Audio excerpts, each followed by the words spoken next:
All right, and with James Coffman, good morning. Good morning. You were at the party last night. The party out here was raging last night, and I think I saw you in the crowd somewhere. Is that true? Yeah, I was definitely there. A little too late, feeling it this morning, but glad to be here. Thank Excellent. All right, you're with the Yacht Gemini2, Swan45. you. Yep. Class winner, and you have actually been holding up the results for the last 2 days. Did you know this? Honestly, I found this out yesterday morning.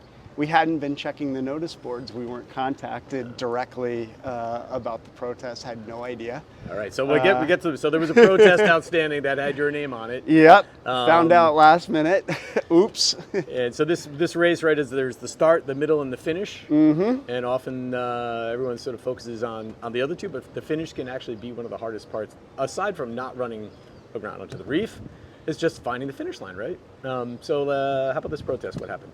So luckily we found the finish line. We crossed it. The sun had gone down. It was very dark out at night. Everybody's all excited to have crossed the finish line. Frankly, I remember being a little nervous, like, hey, you know what? I'm not taking any chances. I'm going like another quarter mile downwind before we take down the spinnaker. Okay, we think we finished. Get the spinnaker down. I turn up to try to clear the finish line, but you can't see it, right? It's all virtual. I wasn't seeing it was pitch black at night. Unfortunately, I wasn't seeing the marks. The crew had told me it was okay to start turning down. We were anxious it was 8 o'clock, 8 something at night. We were anxious to get back into Hamilton before it got back late. Now, right? Yeah. Before we could still get docked here at RBYC before it's too late. And fortunately, we turned down just too soon and didn't realize we had inadvertently violated the rule of not crossing back through the finish line. The good thing was, of course, there were some other boats finishing, and most importantly, we certainly stayed true to the spirit of the rule and making sure we stayed well away from any of the other finishers, so not to interfere with them before heading into Hamilton Harbor. So unfortunately, it was one of these things where you just, after 635 nautical miles, you're exhausted and everybody's excited and you forget these little details, which is unfortunate. Well, that's a bummer, but I mean, at least, well, I guess that will sort of step backwards to the entire race that you had actually padded yourself enough of a lead to sort of eat that would be like a technical penalty, right? Yeah, and, 45 minutes elapsed time. So what was the penalty applied? It was 45 minutes elapsed time. Yeah. Wow, that's a big one. And still managed, thank God, to have enough of a decisive lead to be able to stomach that and, and get through it. All right, well, let's throw that penalty aside. It's sort of like it's a bogey, it's done. You still win your class and no good. So take us through the race from start to finish if you kind of in your stages. Oh, God, I got to tell you, I often joke this race is all about the race to the starting line. They talk about the race to the Gulf Stream, through the Gulf Stream and on down. It was a lot of effort for the team getting the boat ready, a lot of last minute details. A couple of points I actually thought maybe wouldn't be ready, but luckily the team rallied and we got it all together and got out to the starting line, had a last minute issue where we realized our our hydraulic outhaul was not pulling the main in tight enough. We had to drop our main before our starting sequence and retie the outhaul, get it to be able to cinch up tight enough, got it back up, and actually had probably one of the most spectacular starts I've had in a big race. There you go, nicely done. Yeah. We ended up shutting a few boats out at the boat. Won the start full speed, in almost 9 knots, ripping right out of Newport, and it was thrilling. It was close racing, and then unfortunately, the winds died. We get out there, and the storm comes through, rain, coming down in buckets, and then no wind, and we're bobbing around out there with a bunch of our competition for, I don't know, what felt like an eternity. It was probably a couple hours before we finally hooked up again and got motoring back down to Bermuda. What a relief that must have, sails slide, you're like, oh God, stop, go, and feels good to get going again, doesn't it? Absolutely. Take me back to you mentioned some of the prep work, which is, even with the COVID cancellation year, I mean, a lot of teams have been getting ready for this for 4 years. So you've had plenty of time, but what were some of those issues that were challenging for you guys getting to the race, and how did you sort through them? Honestly, it was, we were worried a lot about COVID. A bunch of us were kind of living in bubbles to make sure we didn't test positive. Unfortunately, we did have one of our crew who I was really looking forward to having aboard test positive, but we had set ourselves up with some provisional crew just in case to step in. Smart move. But there was a lot of work to do once we got up to Newport, just still kind of getting the boat ready, everything aboard. Last minute details, the crew was trying to install a new water filter to make sure we were drinking good, clean, filtered water from the tanks. And that plumbing job turned out to be not an hour or two. It turned out to be several hours and several runs back to Home Depot. Oh man! Yeah. But, So no water maker, you just have a filter system. We just have a filter system. Yeah, we filled up our tanks with enough to get down here and filtered it, and luckily it all worked out just great. Cool, but yeah, plumbing jobs is not what you want to get No. into. No, even worse. Our guys unfortunately had an issue too with our head and our holding tank. Oh dear. Yeah, Which man. caused a little cleaning out of the boat in the village before we got off and started Oh too. man, So what a rough. it was not easy, but we finally got there. Yeah. So the Swan45, a quick story on the boat, the team, and where do you guys come from? Sure. So the team is out of Westport, Connecticut. Cedar Point Yacht Club is where we keep the boat. The Swan45 we bought in basically the end of 2019. So I'm sorry, end of 2020. So 2021 was really our first season with the boat. Much of us had been together the previous 8 seasons on what was Gemini2, a Hansa 375 that I did the race here in 2018 on. We were definitely eager to be able to do something like this, the Newport Bermuda race, in a boat that is bigger and faster. And the Swan45 was definitely a great boat for this race, and has done it a number of times before. This particular boat had quite the pedigree, so we were happy to be able to buy her and learn her last year. Spent a lot of time getting to know her last year and getting ready for this race. What was it previously? Hansa 375. No, the Gemini. What's that? This Swan45. Oh, it was Ticket to Ride before that, and before that it was Lear. An originally Goombay smash. So okay, so was there some Dougie smash down the Yep. somewhere? Did you find some bits around the boat? Maybe. There's got to be some bit of Dougie in there. For sure. Yeah. So did you buy it actually really sort of the intention to do the race? Absolutely. It was very much focused. We've done a lot of racing over the years, but what we enjoy and do best is long distance racing and offshore racing. So this was really what we bought her for, to do the Newport Bermuda, along with obviously vineyard races and Block Island races and the like. So we were super excited to have her for this. So it sounds like you're a man of offshore racing. Yes, sir. Yeah. So what is it that, I mean, this race as well, but just what draws you to the offshore racing world? It's a little bit like, are you a sprinter or a marathoner? To be able to get offshore, truly unplugged from a busy, work, life, and focus a lot just on boat handling and sail trim and keeping it going, and the navigation part and the strategy, bringing all that together just, makes for me for great racing. Don't want to lose a race because we had one bad, spinnaker takedown or the like. It's basically, going the distance. Going the distance. So beyond let's go back to the race. Yeah. For the moment you were released from your torture chamber, they're sliding around and slowing down. What was the race like from then on in? I know the stories of the sea state was confused, but it was fast. Fast for you guys? It was once we got going again. It was pretty smooth sailing initially. Breeze started building, and funny enough, we'd had an issue. We'd had some challenges late last year in a race called the Gearbuster out of Indian Harbor, where we blew up a bunch of kites. So I was prepared this time. I had a new A4 made that was like old school heavy nylon, bulletproof. I need a bulletproof sail that I can take 20, 25 knots. So we were well prepared for the winds building.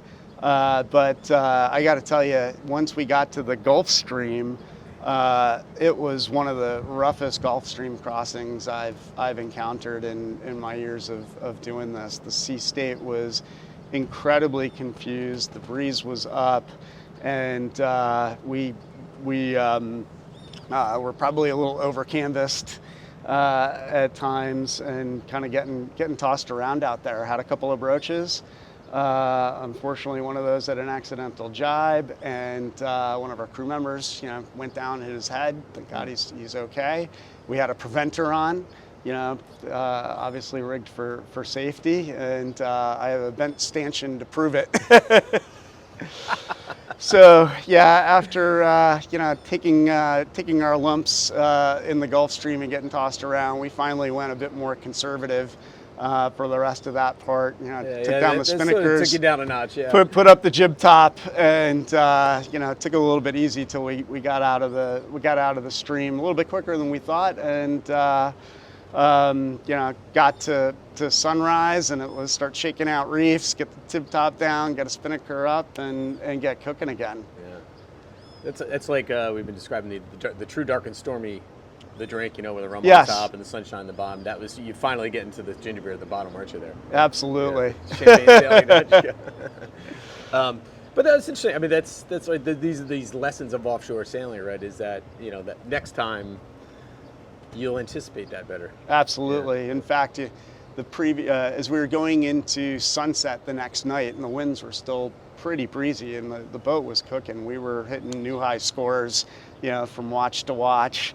I think our strip chart says at one point we must have surfed down a wave and hit 25 knots for a second. Nice. I saw 19, 20, 21 a couple of times. So that was just absolutely thrilling and exhilarating once we got through the stream and could really get the boat going. But the next night, I got to tell you, spent a lot of time talking with the team, setting up ahead of time before sunset. Let's think about what the forecast is. Let's download another grid, and let's set ourselves up before the sun goes down, and hopefully not have to do too many sail changes at night when the crew's tired.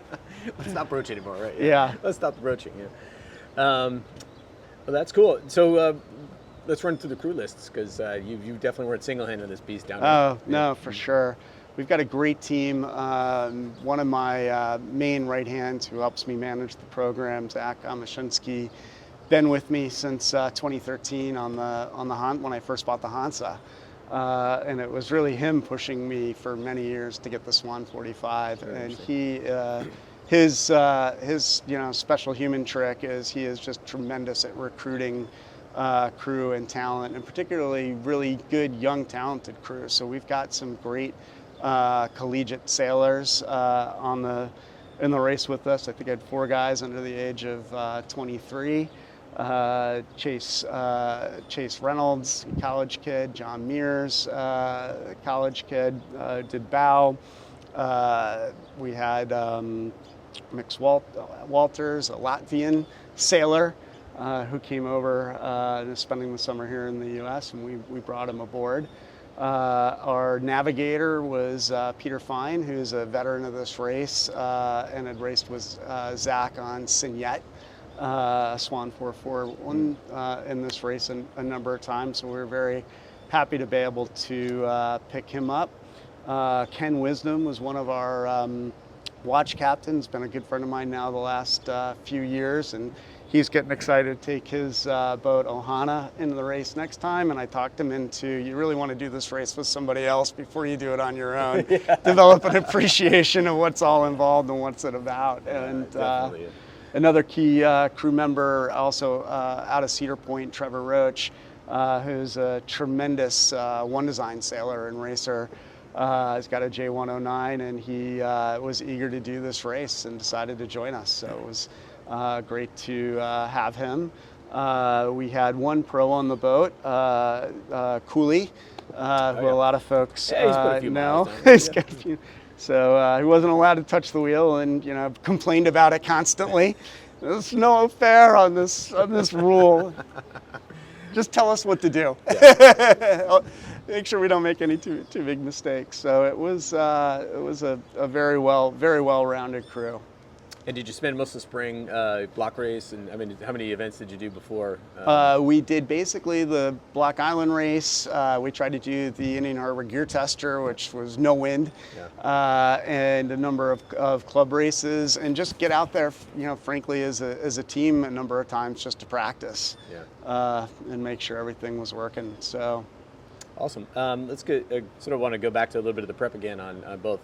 Sail selection, you mentioned, obviously bringing the proper kite to get you through, and navigation. What part of that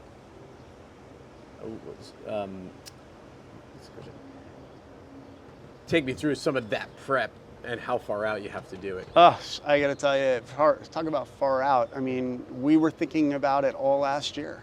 We ended up bringing on and engaging a naval architect to help us think about any further tweaks we need to do to the boat to optimize both for OR and ORC, and working both with Doyle sails and North sails, keeping the two lofts honest and competing with one another to get a tweener, code 65, which I think historically, right, is for so many of these races is a sail you need to have, and unfortunately in this particular race we hardly ended up using it. Like I said, it was largely our A2 and A4 and A3 most of the way down. So a lot of time and thought went into it, and luckily it all worked out.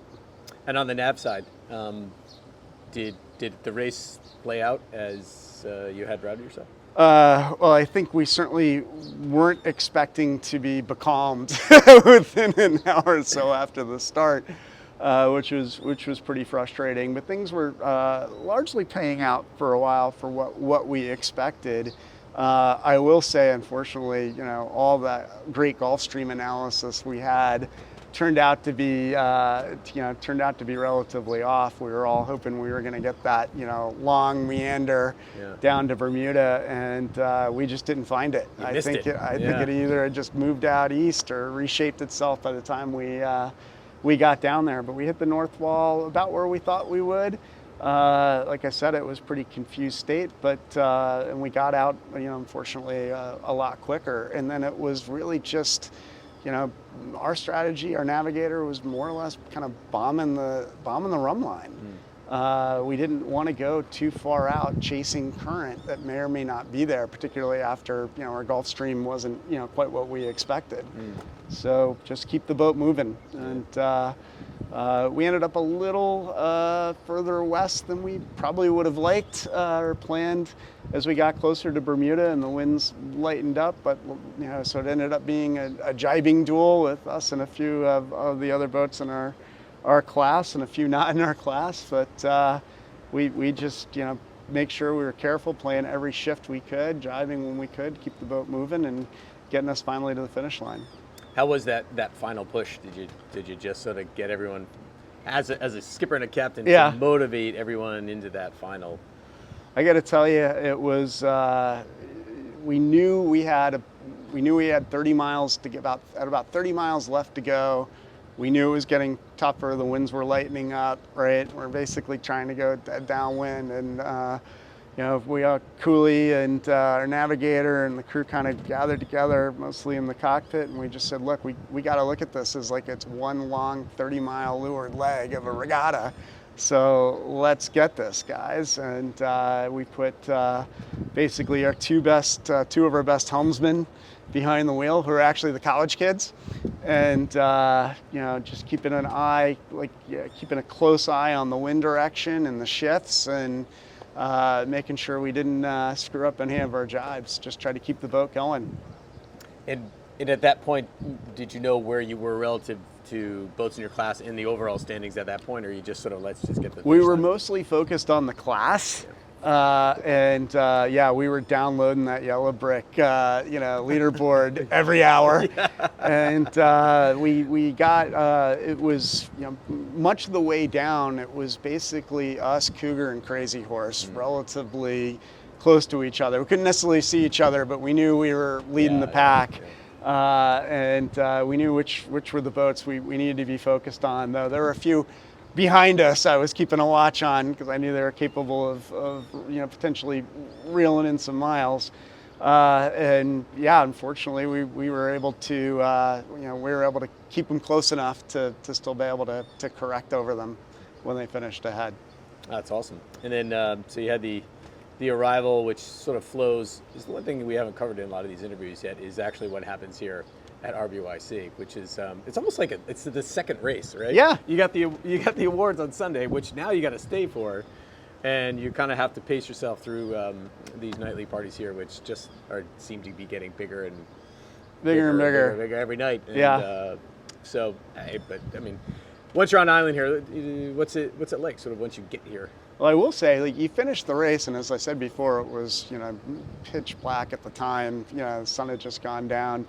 And I've actually never finished this race at night before. So the whole motor up the channel to Hamilton was a little bit frightening as a skipper at times. But I had faith in our navigator, and we were pretty excited to land here late Monday night, and it was really great. Royal Bermuda Yacht Club welcomed us, still helped us get stern into the dock here, and our class competitor Cougar was docked right behind us on the opposite side, and Lenny, being the true gentleman that he was, came over and congratulated us for our victory. At that point, I didn't even know because I hadn't looked at what Lenny. I hadn't looked at what they were saying for the scoring yet, It was everybody so happy to be back ashore and get here and have a few dark and stormies and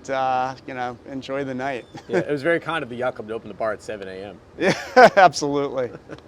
So we'll give it props for the dock guys working with flashlights and into the night, getting people here, and because that is a full sort of panic mode for a lot of people just getting to the dock, right? Yeah, they did a great job. I know it was a little bit of a challenge for many in 2018. It was very smooth this year. Yeah, cool. Well, congratulations on your win, and have a great sail home. Or are you bringing it home? Or I am bringing it home. Excellent. Yeah, I got a few friends flying in from back home, and a couple of the race crew, and hoping for a little bit of wind on the way back. We might be doing a lot of motoring, but I'm looking forward to it. All right, cool. Well, your head's fixed, your plumbing's fixed. Yep. The race is done. Now you can relax. Absolutely. Cool. All right. Well, congratulations, and thank you nice so to meet you. much. Yeah, Great cheers. to meet you.